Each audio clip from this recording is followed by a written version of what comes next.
I know, like, just because we hang out a lot over the last 25 years, but I know, like, you started this sort of idea of this record, I don't know, maybe 3-4 years ago. Like, you know, I've seen sort of the rock and roll community, you know, from afar. I'm outside of this record, and kind of a rally. You played on it. I played on it, but you know, I just came It's one in. of the coolest tracks on the record. Oh, thanks. You haven't heard it since. I haven't heard it. No, cool.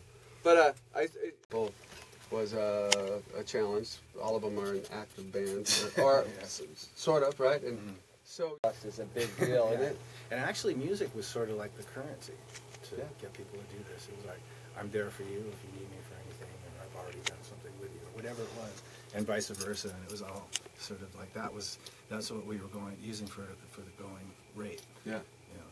Yeah, neither of us Music. are Good money guy. Well, you're music is our currency. You know, we don't talk it too, because what happened was I had one piece of music left, which was something I wrote during the Libertad tour, and I've been sort of attached to it, and it made the whole record without ever figuring out who was going to sing that song.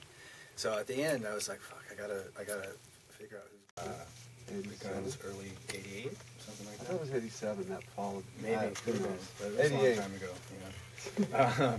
But Alice was always really good to us, and so I played on a couple of Alice's records, and I just did his latest record, and you know, I thought, well, it'd be great to have Alice come and do. So he was one of the early guys that I actually called up, and him and his son wrote this song called "Baby Can't Drive," which is basically a tune about a girl who sort of drives with her knees, and you know, twitters and does all this other stuff, and it had this character. It seemed like it. Producer.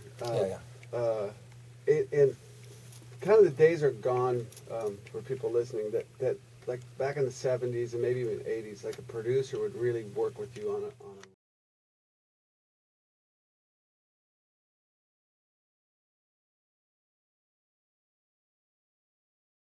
very well.